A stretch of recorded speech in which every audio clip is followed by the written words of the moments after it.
ওম নমো ভগবতে রামকৃষ্ণায়। শুরু করছি ভগিনী নিবেদিতার লিখিত the cradle tales of Hinduism গ্রন্থের বঙ্গানুবাদ পুরাণের গল্পগাথা বইটি থেকে। নল দময়ন্তীর কাহিনী আজকে আমাদের আলোচনার বিষয়। নল নামে নিষাদ রাজ্যের এক রাজা ছিলেন। তিনি রাজাদের মধ্যে শ্রেষ্ঠ স্থান অধিকার করতেন। সুদর্শন, বলশালী এবং বীর ও উদার হৃদয় বলে সকলে তাকে জানত। ধনুর্বিদ্যা ও শিকারেও তিনি পারদর্শী ছিলেন। এছাড়া একটি বিশেষ বিদ্যা তার জানা ছিল, সেটি হলো অশ্ব সম্পর্কিত বিদ্যা। সৌন্দর্যে এবং শক্তিতে, বীরত্বে এবং সৌভাগ্যে তাঁর সমকক্ষ কোনো রাজা ছিলেন না। একমাত্র বিদর্ভের রাজা ভীম কিছুটা হলেও এই সব বিষয়ে তার সমকক্ষ ছিলেন। বীরত্ব এবং সাহসিকতার জন্য তিনিও প্রজাদের প্রিয় ছিলেন। রাজা ভীমের 3 পুত্র ও 1 কন্যা ছিল। তার কন্যার নাম ছিল দময়ন্তী। দময়ন্তীর সৌন্দর্য ও মধুর ব্যবহার এবং আভিজাত্য ও মর্যাদার খ্যাতি সারা পৃথিবীতে প্রচারিত ছিল। তাঁর থেকে সুন্দরী এর আগে কখনো দেখা যায়নি। তিনি তার দাসীদের দ্বারা পরিবৃত হয়ে যখন বসে থাকতেন, তখন যেন তাকে কালো মেঘের কোলে বিদ্যুল্লেখার মতো মনে হতো। এমনকি দেবতারাও তার রূপে মুগ্ধ ছিলেন। ঘোষক এবং চারণরা দময়ন্তীর কাছে সর্বদাই নল রাজার প্রশংসা ও গুণকীর্তন করতেন এবং নলের সামনে রাজকুমারী দময়ন্তীরও গুণের কথা বলতেন। এর ফলে কি হয়েছিল, পরস্পরকে না দেখেই একে অপরের প্রতি অনুরক্ত হয়ে পড়েছিলেন। নল নিজে দময়ন্তীর প্রতি অনুরাগ বুঝতে বেশিরভাগ সময় প্রাসাদের বাগানে একা একা বেড়াতেন। একদিন তিনি স্বর্ণময় পাখা বিশিষ্ট এক ঝাঁক হাঁসকে দেখতে পেয়ে তাদের মধ্যে একটিকে ধরেছেন। ধরলে কি হয়েছে, ওই হাঁসটি ভয় পেয়ে তাকে বলল, রাজা, আপনি আমাকে মারবেন না, আমি রাজকুমারী দময়ন্তীর কাছে গিয়ে আপনার কথা বলবো, যার ফলে তিনি আপনার উপর আরো অনুরক্ত হবেন এবং আপনাকে ছাড়া আর কাউকে বিবাহ করবেন না। এই কথাগুলো শুনে নল রাজা তাকে স্নেহ ভরে স্পর্শ করলেন এবং তাকে ছেড়ে দিলেন। মুক্ত হবার পর হাঁসগুলি বিদর্ভ নগরীর ওপর দিয়ে উঠতে উঠতে রাজপ্রাসাদের উদ্যানে, যেখানে দময়ন্তী তার সখীদের সঙ্গে বসেছিলেন, সেখানে এসে উপস্থিত হলো। তাদের দেখার সঙ্গে সঙ্গেই যুবতীরা তাদের ধরার জন্য ছোটাছুটি আরম্ভ করলো।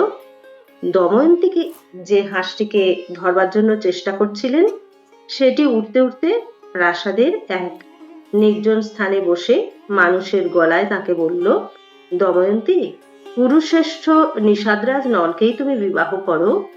তোমাদের এই বিবাহের ফলে এক আদর্শ জীবন এবং সকলের আশীর্বাদ লাভ করবে। এই কথাগুলো বলে যখন সে উড়ে যেতে চাইছে হাঁসটি, তখন দময়ন্তী বললেন যে এই কথাটা আপনারা রাজা নলকে গিয়েও বলুন, তোমরা বলো গিয়ে। তারপরে সখীরা দেখতো যে দময়ন্তী প্রায়ই অন্যমনস্ক হয়ে বসে আছেন, তো এবং চিন্তামগ্ন আছেন। তো তখন তারা সেই দময়ন্তীর সখীরা তারা কি করলেন, রাজা ভীমকে, বিদর্ভের রাজা ভীম যিনি ছিলেন দময়ন্তীর পিতা, তাকে জানালেন।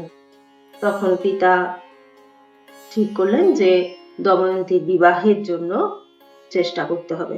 দময়ন্তী বললেন যে একটি স্বয়ম্বর সভা ডাকার কথা পিতাকে বললেন এবং সেখানেই তিনি তার প্রিয় পাত্রকে নির্বাচন করবেন উনি বললেন। তারপরে এই যে দময়ন্তীর জন্য যে স্বয়ম্বর সভা আয়োজন করা হয়েছে, ওটা চতুর্দিকে খবর পাঠাতে ঘোষকরা সবাই গেলেন, সব দিকে খবর পাঠানো হলো, রাজাদের বলা হলো। এই সময় কি হয়েছে, দময়ন্তীর অপূর্ব সৌন্দর্যে দেবতারা মুগ্ধ হয়ে গেছেন এবং তারা ভাবছেন যে দময়ন্তী যখন স্বয়ংবর সভা আয়োজন করেছেন তখন তারাও সেখানে যোগদান করবেন এবং যদি তাদের মধ্যে একজনকে দময়ন্তী নির্বাচন করেন তবে সেটা খুব আনন্দের হবে, এরকম তারা ভাবলেন। তো এইটা ভেবে তারা কি করেছেন, ওই পৃথিবীর মাটিতে নেমে এসেছেন এবং আসার সময় দেখছেন যে একজন সুদর্শন যুবকের সঙ্গে তাদের দেখা হলো। তো তিনি দেবতারা তাদের বললেন, তাদের মধ্যে ইন্দ্র আছেন, বরুণ, অগ্নি আর যম। তো তারা ওই সুদর্শন যুবকটিকে ডাকলেন এবং ডেকে বললেন যে আমরা স্বর্গ থেকে এসেছি, আমরা দেবতা। তো একটা কথা, কি তুমি আমাদের একটা উপকার করবে? তো নল বললেন, বলুন কি উপকার করতে পারি। তখন বললেন যে তুমি বিদর্ভ নগরীতে যাও এবং সেখানে গিয়ে রাজকন্যা দময়ন্তীর সামনে উপস্থিত হও এবং ওখানে বলো যে স্বয়ংবর সভা তিনি আয়োজন করেছেন, সেই স্বয়ংবর সভায় আমরাও যোগদান করতে যাচ্ছি এবং দময়ন্তী যেন আমাদের এই দেবতা, চারজন দেবতা, ইন্দ্র, অগ্নি, বরুণ আর যম, এই চারজনের মধ্যে যে কোনো একজনকে যেন উনি প্রতিরূপে বরণ করেন, এই সংবাদটি তাকে দিয়ে এসে। তো নল তখন বললেন যে এই সংবাদ আমি কি করে দিতে পারবো, কারণ আমিও সেই স্বয়ংবর সভায় প্রার্থী রূপে যাচ্ছি। তো আমি কি করে, আমিও তো প্রার্থী, আমি আবার আপনাদের কথা কি করে বলতে পারবো। তো তখন দেবতারা বললেন, এবং ঠিক আছে, আপনারা যখন বলছেন, আমি নিশ্চয়ই, আপনারা আদেশ করছেন, আপনারা দেবতা, আপনারা আদেশ করছেন, আমি শুনবো, ঠিক আছে আমি যাব। কিন্তু একটা কথা বলি যে আমি ওই এত প্রহরী, এত কিছু সমস্ত ব্যবস্থা, সেইগুলোকে ভেদ করে আমি দময়ন্তীর কাছে যাবো কি করে, এটা তো সম্ভব নয়। তখন দেবরাজ বললেন যে হ্যাঁ, সেটা সম্ভব হবে, আমরা তার ব্যবস্থা করব। এইটা বলার সঙ্গে সঙ্গেই একটু পর মুহূর্তেই নল রাজা কি দেখছেন যে তিনি দময়ন্তীর সামনে এসে উপস্থিত হয়েছেন, যেখানে দময়ন্তী তার সখীদের সঙ্গে প্রাসাদে বসেছিলেন, সেখানে এসে উপস্থিত হয়েছেন। এবং দময়ন্তী তো নলকে দেখে একেবারে ভীষণ অবাক হয়ে গেছেন এবং দময়ন্তীকে দেখে নলও একেবারে ভীষণ আনন্দিত হয়েছেন। এত অপূর্ব সৌন্দর্য তিনি তো কোথাও দেখেননি, কিন্তু তিনি দেবতাদের কাছে প্রতিশ্রুতি দিয়েছিলেন, সেই জন্য তিনি তার কথা তিনি কি করলেন, দময়ন্তীকে জানালেন। তখন দময়ন্তী বললেন যে হে বীর শ্রেষ্ঠ নল, দেবতারা নল, আমি জানি আমি কাকে বরণ করব। স্বর্ণপক্ষ হাঁসেরা তারা তার বার্তা আমার কাছে পৌঁছে দিয়েছে এবং আমি তা হৃদয় দিয়ে গ্রহণ করেছি এবং এই জন্যই এই স্বয়ংবর সভা আয়োজন করা হয়েছে। এর যদি অন্যথা হয় তাহলে আর কেউ আমাকে গ্রহণ করতে পারবে না। তখন কিন্তু নল তাকে বললেন যে না, দেবতারা বলছেন যখন, তখন তুমি তাদের মধ্যেই তাকেই গ্রহণ করো, কারণ দেবতাদের পায়ের ধুলার যোগ্য আমি নই, আমাকে তুমি গ্রহণ করো না। কিন্তু দময়ন্তী তার সিদ্ধান্তে একেবারে অটল।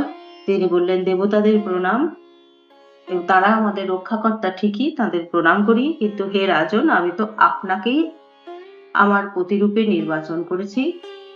তখন নল বললেন যে আমি তো এরকম স্বার্থপর হতে পারি না, আমি তো ওদের কথা আপনার কাছে বলার জন্য এসেছি। সেখানে গিয়ে আপনি আমাকে আগে থেকে বলে দিয়েছেন যে আপনি আমাকে গ্রহণ করবেন, এটা তো একটা স্বার্থপরতা হয়ে যাবে, এটা তো আমি করতে পারি না। তখন দময়ন্তী বললেন যে একটা কাজ করুন, আপনিও ওই স্বয়ংবর সভায় দেবতাদের সঙ্গে উপস্থিত থাকুন, তাহলে সবার সামনে, দেবতাদের সামনে, সকলের সামনে আমি আপনাকে গ্রহণ করব। তখন নল বললেন যে ঠিক আছে, তাহলে আমি উপস্থিত থাকব। এইবার পরের দিন উজ্জ্বল প্রভাতের মধ্যে খুব আনন্দের সঙ্গে স্বয়ংবর সভা শুরু হয়েছে এবং বিভিন্ন অঞ্চল থেকে যে রাজারা এসেছেন তারা সমস্ত অপূর্ব সাজে সজ্জিত হয়ে স্বয়ংবর সভায় উপস্থিত হয়েছেন এবং স্বয়ংবর সভাটিও অপূর্ব সাজে সাজিয়ে সেই রাজাদেরকে আহ্বান করা হয়েছে। রাজাদেরকে তাদের মর্যাদা অনুযায়ী তাদেরকে বসার জায়গা দেওয়া হয়েছে এবং খুব সকলেই উদ্গ্রীব দময়ন্তী কি করবেন। এইবার কি হলো, নির্দিষ্ট সময়ে তুর্য নিনাদের সঙ্গে সঙ্গে সহচরীর সঙ্গে রাজকন্যা দময়ন্তী সভায় উপস্থিত হলেন এবং সকলকে তিনি দেখছেন। রাজারাও তার অপূর্ব রূপ লাবণ্য দেখে মুগ্ধ একেবারে। কিন্তু দময়ন্তী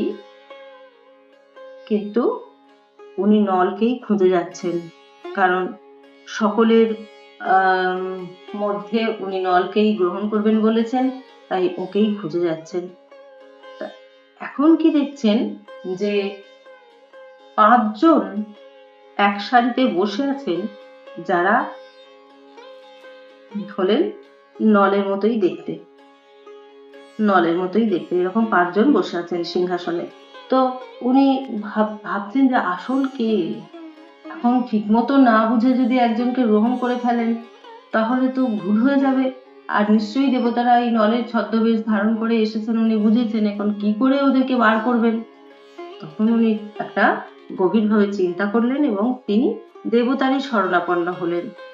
তিনি বললেন যে আমি কায় মনোবাক্যে নলকে গ্রহণ করেছি প্রতিরূপে, এখন আপনারা আমাকে সাহায্য করুন। তখন দেবতারা কি করলেন, তাদের মধ্যে দেব চিহ্ন যেগুলো ছিল, যে দেবতাদের কিছু কিছু থাকে, যেমন চোখের পলক পড়ে না, ছায়া পড়ে না, তারপর তাদের গলার মালাটা একেবারে অমলিন এরকম, তারপর শ্বেদ নেই, তাদের কোনো ঘাম হয় না শরীরে, এরকম সব লক্ষণগুলো তারা প্রকাশ করলেন। দময়ন্তীর প্রতি তারা খুব সন্তুষ্ট হলেন হয়ে তারা এইসব চিহ্নগুলো প্রকাশ করলেন। তখন দময়ন্তী দেখলেন যে এর মধ্যে একজন আছেন, সবাইকে নলের মতো দেখতে হলেও একজন আছেন যার চরণ, দেবতাদের চরণ মাটিতে ঠেকে না, মানুষের চরণ পৃথিবীর মাটিতে ঠেকে। দেখছেন একজনের চরণ মাটিতে ঠেকে আছে, তার গলার মালাও অনেকটা মলিন, তার শরীরে ঘাম ইত্যাদি সমস্ত তৈরি হয়েছে, শরীরে ঘাম, ধুলার চিহ্ন, চোখটাও মানুষের মতো।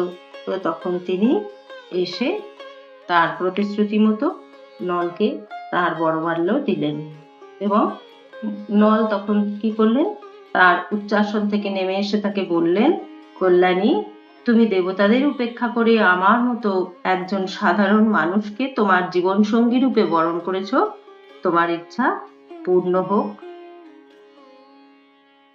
এই তো তারপরে নল দময়ন্তীর বিবাহ সম্পন্ন হলো এবং তারা পরম আনন্দের সঙ্গে নিষাদ রাজ্যে যাত্রা করলেন। এবার বিবাহ সভা থেকে দেবতারা যখন নিজেদের জায়গায় ফিরে যাচ্ছেন, তখন অন্ধকারের রাজা কলি এবং সন্ধ্যার অধিপতি দাপরের সঙ্গে তাদের দেখা হলো। তো তারা পৃথিবীর দিকে যাচ্ছেন দেখে এরা কলি এবং দাপর জিজ্ঞাসা করলেন যে কেন আপনারা ওইদিকে যাচ্ছেন, তখন পৃথিবী থেকে ফিরে যাচ্ছেন আর কি। তখন এরা দেবতারা বললেন যে তারা দময়ন্তীর স্বয়ংবর সভায় গিয়েছিলেন, কিন্তু দময়ন্তী তো নলকেই তার প্রতিরূপে নির্বাচন করেছেন, সেজন্য তারা ফিরে যাচ্ছেন। তখন কলি আর দাপর এরা বলছেন যে আমরাও তো স্বয়ংবর সভায় যাচ্ছিলাম, তাহলে আমাদের তো উদ্দেশ্য সফল হলো না।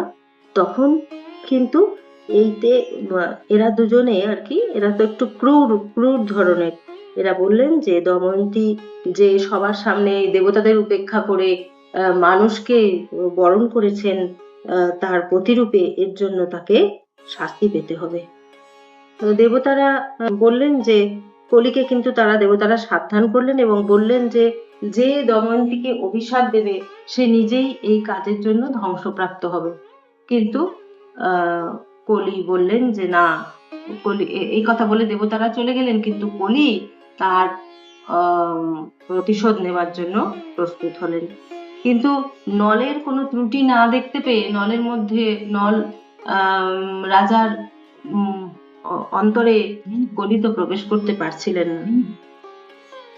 তারপরে এই দীর্ঘ 12 বছর তিনি অপেক্ষা করেছেন যে নল রাজার কোনো ত্রুটি দেখতে পাবেন বলে। একদিন তিনি দেখলেন যে নল সম্পূর্ণ শুচি না হয়ে সন্ধানী করতে এসেছে। এইটা সেই দিন দেখে সেই দিনই কলি তার অন্তরে প্রবেশ করলেন।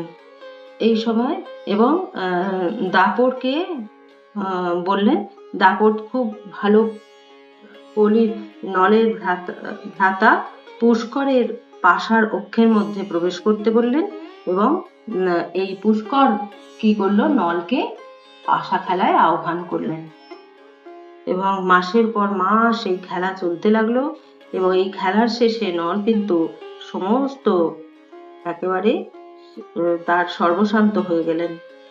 সবাই রাজ্যের সব মন্ত্রীরা, তারপর দময়ন্তী সবাই বললেন যে এই খেলা বন্ধ করো, কিন্তু কলি প্রবেশ করেছেন নলের শরীরে, সেই জন্য নল কিন্তু তাদের কথা শুনলেন না। অবশেষে কি হলো, সমস্ত অলংকার এবং সম্পদ ত্যাগ করে রাজার সমস্ত চলে গেল, একমাত্র মানে তার কিছুই থাকলো না। সমস্ত ত্যাগ করে তিনি কি করলেন, দময়ন্তীকে নিয়ে রাজ্য ছেড়ে, পুষ্করকে রাজ্য দিয়ে তিনি তার রাজ্য ছেড়ে তিনি দূরে চলে গেলেন। তারপরে বনের মধ্যে তারা চলে গেছেন, সেখানে ফলমূল সন্ধান করতে করতে নল দেখছেন কি সোনালী রঙের কিছু পাখি দেখতে পেলেন। তো নল তো রাজা, তিনি ভাবলেন যে এই পাখিগুলোকে যদি ধরা যায় তাহলে এদের মাংসে ক্ষুধার নিবৃত্তি হবে। এই ভেবে তার পরিধেয় বস্ত্রটা যেই পাখির ওপরে ফেলেছে, সঙ্গে সঙ্গে পাখিটা কি করেছে, তার সেই বস্ত্রটা নিয়ে উড়ে চলে গেছে, আর তাদেরকে উনি ধরতে পারেননি। এখন একটি মাত্র বস্ত্র পরেছিলেন, সেটিও চলে গেল। তখন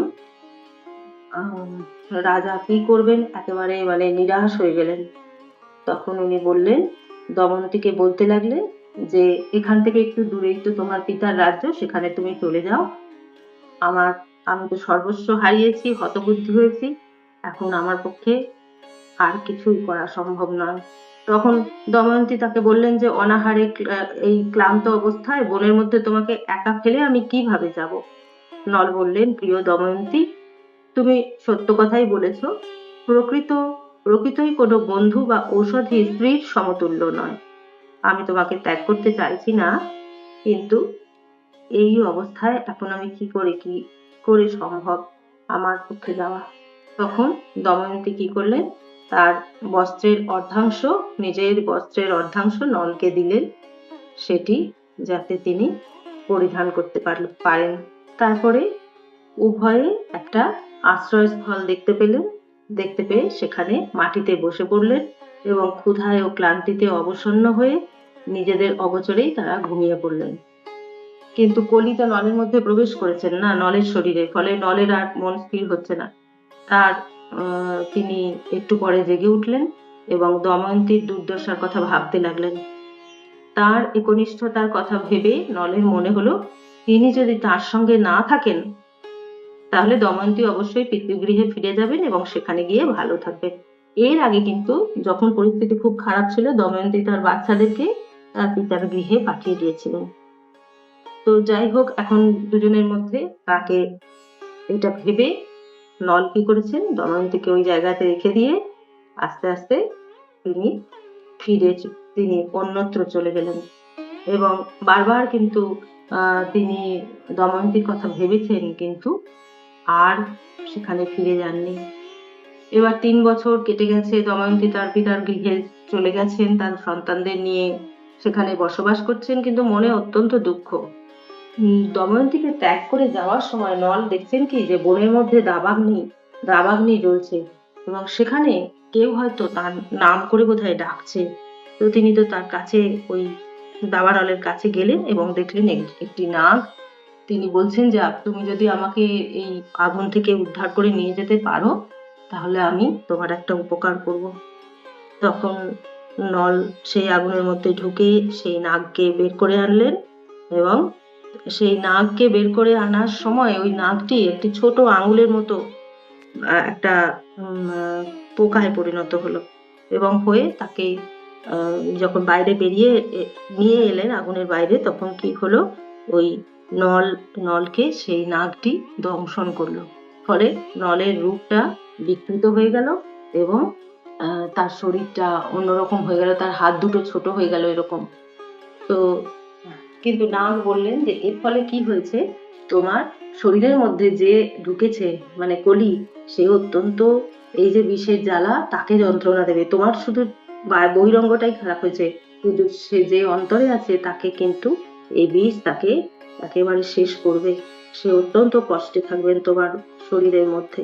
আর সেই নাগ তাকে দুটো মন্ত্রপুত বস্ত্র দিয়ে বলল যে যখন তুমি পূর্ব রূপ ফিরে পাওয়ার চেষ্টা করবে, তখন এই বস্ত্র দুটো পরলেই তুমি তা ফিরে পাবে। এখন নল কি করলো, তার অযোধ্যায় গিয়ে বাহুক ছদ্মনামে অযোধ্যার রাজা ঋতুপর্ণের কাছে অস্ত্রশালায় গিয়ে কাজে নিযুক্ত হলেন। এবং অস্ত্রশালায় সেখানে যখন উনি কাজ করতেন, সেখানে অপূর্ব খুব ভালো কাজ করছেন, কিন্তু মনে ভীষণ দুঃখ, সেটা অনেকেই জানতেন। বিদর্ভ রাজ্যে যেখানে দময়ন্তী তার পিতার কাছে ছিলেন, সেখানে একটা প্রথা ছিল যে ব্রাহ্মণেরা বিভিন্ন দেশে দেশে গিয়ে ধর্মকথা শোনাতেন, ইত্যাদি সমস্ত করতেন।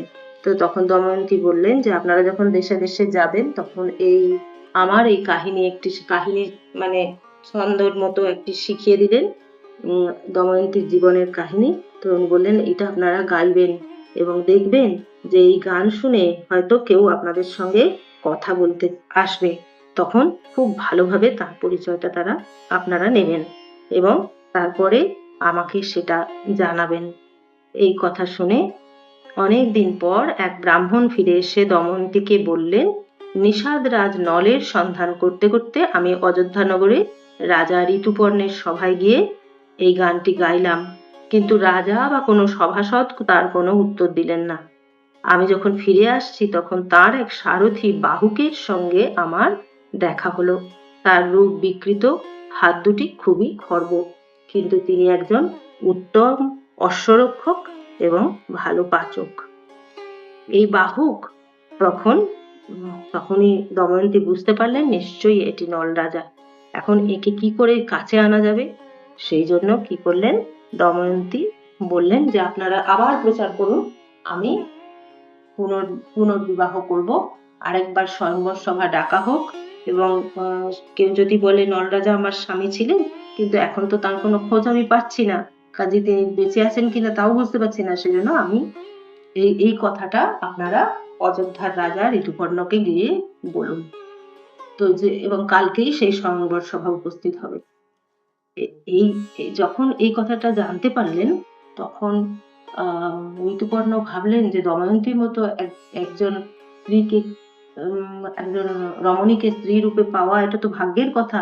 তখন ঋতুপর্ণ কিন্তু একদিনের ব্যবধানে কি করে ওই বিদর্ভ নগরে পৌঁছানো যায় এটা তো উনি উপায় খুঁজে পেলেন না। তখন তিনি ওনার অশ্বরক্ষক বাহুকের সারথি বাহুকের সাহায্য নিলেন। উনি বুঝলেন যে আর কেউ এত সুন্দরভাবে রথ চালনা করতে পারবে না। তখন বাহুক কি করলেন, উনি একেবারে ঝড়ের গতিতে কোথাও কোথাও মনে হচ্ছে যেন উড়ে চলে যাচ্ছেন, এইভাবে তিনি রথ চালিয়ে সেখানে উপস্থিত হলেন বিদর্ভ নগরে। তারপরে যখন অযোধ্যার রাজা সেখানে এসে উপস্থিত হলেন, সেখানে স্বয়ংবর সভার কোনো আয়োজন নেই, কিছু নেই। তিনি বুঝতেই পারলেন না যে এটি কি হলো, তাহলে কি কোনো ভুল হলো। তো যাই হোক, এখন বিদর্ভের রাজা ভীমের সঙ্গে দেখা করলেন এবং বললেন যে কিছু নয়, মানে ভাবছেন হয়তো কিছু ভুল হয়ে গেছে, সেজন্য বলে কিছু নয়, আমি শুধু আপনার সঙ্গে দেখা করতেই এসেছি। তখন ভীম ভাবছেন যে না, শুধু দেখা করতে তো এত দূর থেকে আসবেন না। যাই হোক, এখন নলের চোখ অন্য কোনো দিকে ছিল না, তিনি চিন্তায় ডুবেছিলেন এবং অশ্বগুলোকে যথাযথ পরিচর্যার ব্যবস্থা করে মাথা নিচু করে বসেছিলেন। এই সময়ে দময়ন্তীর নাম করে একজন পরিচারিকা এসে তাকে জিজ্ঞাসা করলো যে কি উদ্দেশ্যে তিনি এবং রাজা এখানে এসেছেন। তখন পরিচারিকার কাছে উনি বললেন যে আমি রাজা ঋতুপর্ণকে নিয়ে এসেছি এবং তারপরে আস্তে আস্তে এই পরিচারিকার মাধ্যমেই দময়ন্তীর সঙ্গে ওনার যোগাযোগ হলো। তারপরে আস্তে আস্তে যোগাযোগ হওয়ার পরে নিজেই দময়ন্তী আর অপেক্ষা না করে তার পিতামাতার সম্মতি নিয়ে ওই বাহুককে, সারথি বাহুককে রাজপ্রাসাদে নিয়ে এলেন। তখন দময়ন্তী তাকে জিজ্ঞাসা করলেন যে আমি তো নিদ্রিত ছিলাম, সেই অবস্থায় আমাকে ফেলে দিয়ে আপনি চলে গেছেন। তখন নলও বললেন যে কলির প্রভাবে এটা উনি করেছেন, তার নিজের এটা এখানে তার নিজের ইচ্ছার থেকেও কলির প্রভাব তাকে এভাবে করিয়েছে এই কাজ। তখন কম্পিতা দময়ন্তী বিনীত স্বরে তাকে বললেন, হে প্রিয়, তোমাকে এখানে আনার জন্যই আমি এইসব পরিকল্পনা করেছি, আমার উপর কোনো সন্দেহ করো না। এই কথা শোনার পর নলের হৃদয় শান্ত হলো। তিনি তার বিকৃত রূপ পরিবর্তনের জন্য সেই নাগকে স্মরণ করে তার দেওয়া বস্ত্র পরিধান করা মাত্রই আবার আগের রূপ ফিরে পেলেন। দময়ন্তী তাকে প্রণাম করে কাঁদতে লাগলেন। তাদের সন্তানদের নিয়ে আসা হলো এবং রানী তাদের আশীর্বাদ করলেন। বহু সময় ধরে তারা নিজেদের বিচ্ছেদের দিনগুলির স্মৃতি রোমন্থন করতে লাগলেন। পরের দিন নল এবং দময়ন্তীকে ভীম তার সভায় সর্বসমক্ষে গ্রহণ করলেন। কলি তাকে ত্যাগ করার পর যথাসময়ে তিনি পুনরায় নিষাদ রাজ্য অধিকার করে স্ত্রী ও সন্তানদের নিয়ে সুখে বসবাস করতে লাগলেন। ওম শান্তি শান্তি শান্তি।